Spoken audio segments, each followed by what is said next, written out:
9వ ప్రశ్న ఏంటి అంటే, యేసు ప్రభువు పుట్టింది కన్య అయినటువంటి మరియకు పుట్టాడు. అది నిజంగా అవసరమా? కన్యక ఎట్లా పుడతాడు? అపోస్తుడైన పౌలు సువార్త చెప్పినప్పుడు కన్యక అయినటువంటి మరియకు పుట్టాడని దాన్ని నొక్కి చెప్పలేదు కదా. ఆ విధంగా మనం కన్యక అయినటువంటి మరియకు పుట్టాడు అని మనం కూడాను ఆ విషయాన్ని ప్రక్కన పెట్టి చెప్పాలి కదా. కన్యక అయినటువంటి మరియకే ఎందుకు పుట్టాడని ఎందుకు మనం నొక్కి చెప్పాలి అనేటువంటి ప్రశ్న కూడా ఉన్నది. ఒక వచనం చదవండి. 1 తిమోతి 3:16. నిరాక్షేపముగా దైవభక్తిని గురించిన మర్మము గొప్పదై ఉన్నది. ఆయన శరీరుడిగా ప్రత్యక్షుడయ్యను, ఆత్మ విషయమున నీతిపరుడని తీర్పు నొందెను, దేవదూతలకు కనబడెను, రక్షకుడని జనములలో ప్రకటింపబడెను, లోకమందు నమ్మబడెను, ఆరోహణుడై తేజోమయుడయ్యను అని ఈ మాటలు ఎవరు రాస్తున్నారు? ఆ మాటలు పౌలు రాస్తున్నాడు. మరి పౌలు ఆయన ఒక మర్మం గురించి చెబుతున్నాడు. నిరాక్షేపముగా దైవభక్తిని గూర్చిన మర్మము గొప్పదై ఉన్నది. ఏంటి ఆ మర్మం అంటే, ఆయన శరీరుడిగా ప్రత్యక్షుడయ్యాను అంటే దేవుడు మనిషిగా రావటం అది మర్మం. దేవుడు మనిషిగా ఎట్లా రాగలడు? కాబట్టి అది మర్మము అని ఆ విషయం చెప్పినప్పుడు కన్యక అయినటువంటి మరియకు పుట్టినట్టుగా అదొక మర్మం అయినటువంటి విషయంగా దాన్ని పౌలు చెప్తున్నట్టుగా మనం దాన్ని అర్థం చేసుకోవచ్చు. మనం ఆలోచిద్దాం. ఒక విధంగా పరలోకంలోనే దేవుడు మనిషి అయ్యి పరలోకం నుండి దేవుడిగా డైరెక్ట్గా వస్తే అప్పుడు ఆయన ఏమంటాం? ఆయన దేవుడు అంటాం కదా. ఆయన మనిషిని నమ్ముతాం? మనం నమ్మలేము. ఎందుకంటే ఆయన పరలోకం నుండి డైరెక్ట్గా వచ్చాడు. ఆయన మనిషి ఎట్లా అవుతాడు? కాబట్టి దేవుడు అంటాం. ఒకవేళ ఆర్డినరీగా మనిషిగా జోసెఫ్కి మరియమ్మకి వారి కలయికను బట్టి మనలాగా అది ఆయన కూడా ఆ విధంగా మానవుడిగా పుడితే నువ్వు దేవుడివయ్యా అని అనటానికి వీలవుతుందా? కాబట్టి ఏ విధంగా చూసినా కానీ ఆయన మనిషి, దేవుడు, 100% గాడ్, 100% మ్యాన్ అని చెప్పటానికి కానీ ఆయన నమ్మటానికి కానీ అది చాలా అసాధ్యంగా ఉంటుంది అన్నమాట. దేవుడు ఈ విధంగా కన్యక ద్వారా పుట్టడం వలన ఆయన దేవుడు మనిషి అని నమ్మటానికి అనువుగా ఉండేటట్టుగా చేశాడన్నమాట అని మనం గ్రహించాలి. ఇక్కడ మత్తయి సువార్త 1వ అధ్యాయంలో చూసేటట్లయితే 21, 22, 23 చదువుదాం. అని ప్రభు తన ప్రవక్త ద్వారా పలికిన మాట నెరవేరినట్లు ఇదంతయు, తన ప్రవక్త ద్వారా పలికిన మాట నెరవేరినట్లు ఇదంతయు జరిగెను. ఇమ్మానుయేలను పేరునకు భాషాంతరమున దేవుడు మనకు తోడని అర్థం. ప్రవక్త ఏ ప్రవక్త అంటే యెషయా ప్రవక్త 7:14 చెప్పినటువంటి మాటలు ఇమ్మాన్యుయేల్ ప్రవచనం అంటాం కదా, ఆ మాటలు నెరవేరిని అని చెబుతూ మత్తయి 1వ అధ్యాయం చదివితే ఆయన స్పెషల్గా ఆయన చెప్పేది ఏంటంటే ఆయన కన్యక అయినటువంటి మరియమ్మకు పుట్టాడు అని ఎంఫసైజ్ చేస్తాడన్నమాట. ఒక వచనం చదువుదాం. 1వ అధ్యాయం 25వ వచనం. ఆమె కుమారుని కనువరకు ఆమెను ఎరుగకుండాను. ఎవరు? యోసేపు అన్నమాట. యోసేపు యేసుప్రభు పుట్టినంత వరకు యోసేపు మరియమ్మతో కలవలేదు. ఆ రిలేషన్షిప్, ఇంటిమేసీ అది లేదన్నమాట. ఓకే, దాని అర్థం ఏంటి? దాని అర్థం ఏంటంటే ఆయన పుట్టిన తర్వాత కలిశారని అర్థం. కానీ అది చూడండి ఎంత జాగ్రత్తగా రాశాడు. ఆయన పుట్టేంత వరకు వాళ్ళు కలవలేదు. అంటే ఆవిడ వర్జిన్ గానే ఉన్నది, కన్యకగానే ఉన్నది. కన్యకగా పుట్టాడు అని అనటానికి మత్తయి చాలా ఎంఫసైజ్ చేసి రాశాడు అన్నమాట. ఇంకొక వచనం కూడా చూద్దాం. రోమా 8:3. శరీరమును అనుసరింపక ఆత్మను అనుసరించి నడుచుకొని మన యందు ధర్మశాస్త్ర సంబంధమైన నీతి విధి నెరవేర్చవలనని పాప పరిహారమును నిమిత్తము నెక్స్ట్ వర్డ్స్ దేవుడు తన సొంత కుమారుని పాప శరీరాకారముతో పంపి ఆయన శరీరమందు పాపమునకు శిక్ష విధించెను. దేవుని యొక్క కుమారుడు పాప శరీర ఆకారంతో ఉన్నాడు. ఆయన శరీరమందు పాపమునకు శిక్ష విధించాడు. అంటే పాపిగా ఉన్నటువంటి ఆ మానవ ఆకారంలో వచ్చాడు, కానీ పాపం లేదన్నమాట. ఒకటి. రెండోది ఏ విధంగా అర్థం చేసుకోవాలంటే ఆయన పాపం లేనటువంటి శరీరం నిజంగా దాల్చాడు. అంటే నిజమైనటువంటి వ్యక్తే, అయితే పాపం లేనటువంటి వ్యక్తి.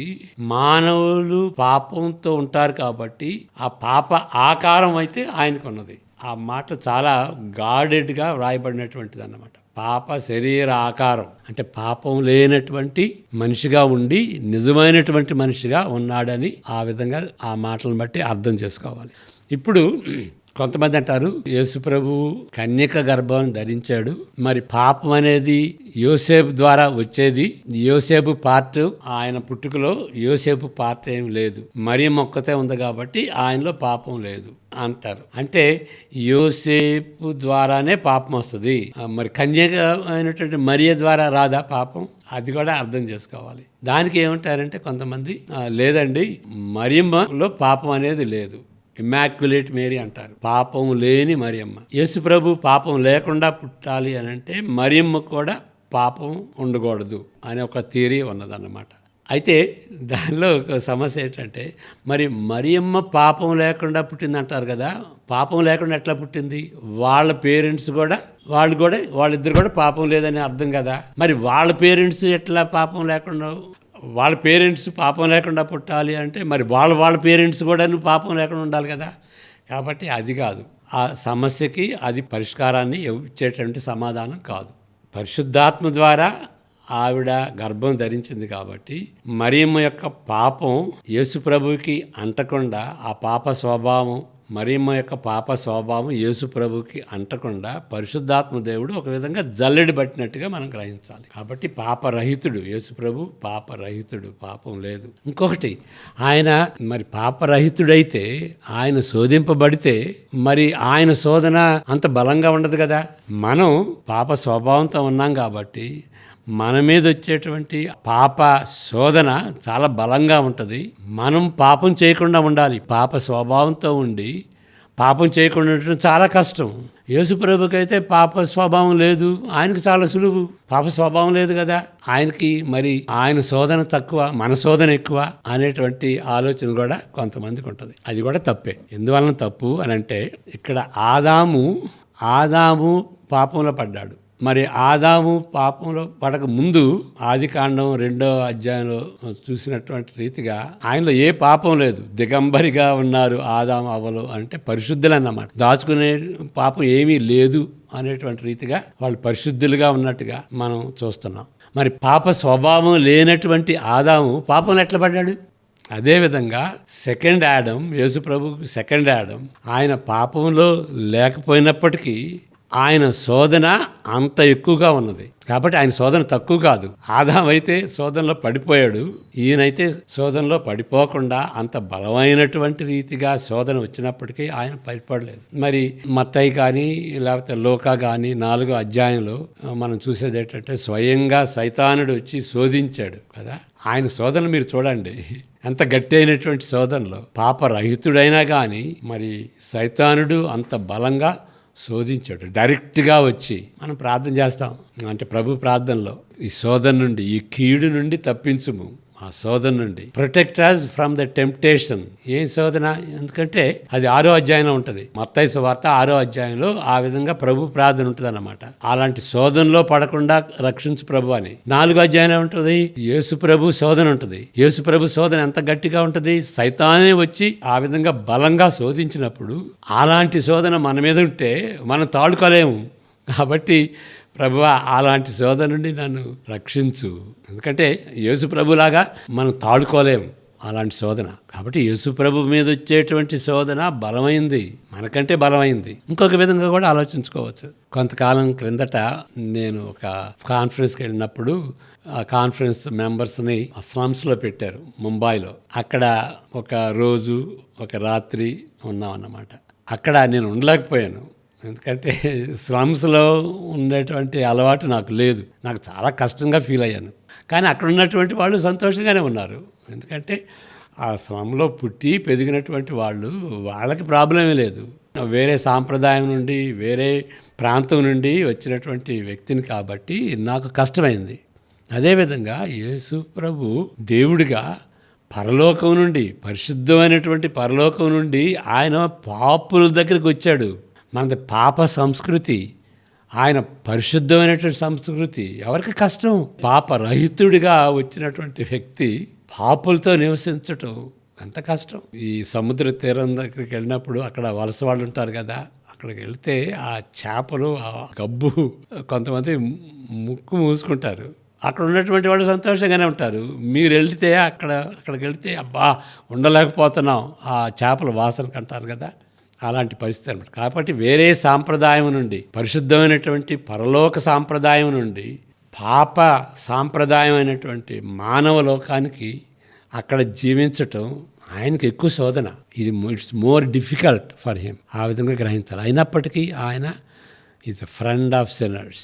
ఆయనకు శోధన ఎక్కువైనప్పటికీ ఫ్రెండ్ ఆఫ్ సిన్నర్స్, వాళ్ళ కోసమే వచ్చాడు. కాబట్టి వర్జిన్ బర్త్ అనేది అది అవసరం అన్నమాట. ఎందుకంటే పాపం లేనటువంటి వ్యక్తిగా పాపుల కోసం మరణించాడు. మానవులు పాపులు, మానవుల్ని పాపం నుండి రక్షించడానికి మానవుడిగా వచ్చాడు. పాపాల నుండి ఉద్ధరించడానికి పాపం లేనటువంటి ఆయనగా వచ్చి ఆయన బలిగా అర్పించాడు. అలాంటి మనిషి మనకి బలియాగంగా ఉన్నాడు కాబట్టి, అందులో సంతోషంగా ఆయన జీవితాన్ని అర్పించుకున్నాడు కాబట్టి, పాపరహితుడైనటువంటి వ్యక్తి సంతోషంగా బలులైతే బలుల్ని మనం జంతువుల్ని బలవంతాన తీసుకొచ్చి వాళ్ళు బలిగా చంపుతారు. కానీ యేసుప్రభు అయితే అట్లా కాదు, మనిషిగా వచ్చి సంతోషంగా తన జీవితాన్ని అర్పించుకుని ఆ శిలువలో చనిపోయాడు అన్నమాట. పాపరహితుడిగా పుట్టింది ఎందుకంటే మరణించటం కోసం. ఆయన మరణ పునరుద్ధానాలు లేకపోతే యేసుప్రభు యొక్క జన్మానికి అంత ప్రాముఖ్యత ఉండదు. ఆయన మరణ పునరుద్ధానాలను బట్టి ఆయన పుట్టుకకి అంత ప్రాముఖ్యత వచ్చింది. కాబట్టి ఇది గంభీరమైనటువంటి సత్యం. దేవుడు మనిషి కాట, ఇన్కార్నేషన్ అంట, మనుజావతారుడు అంటే అవతారమే కాదు, మానవుడి స్వభావంతో పుట్టినటువంటి దేవుడు అని మనం గ్రహించుకోవాలి.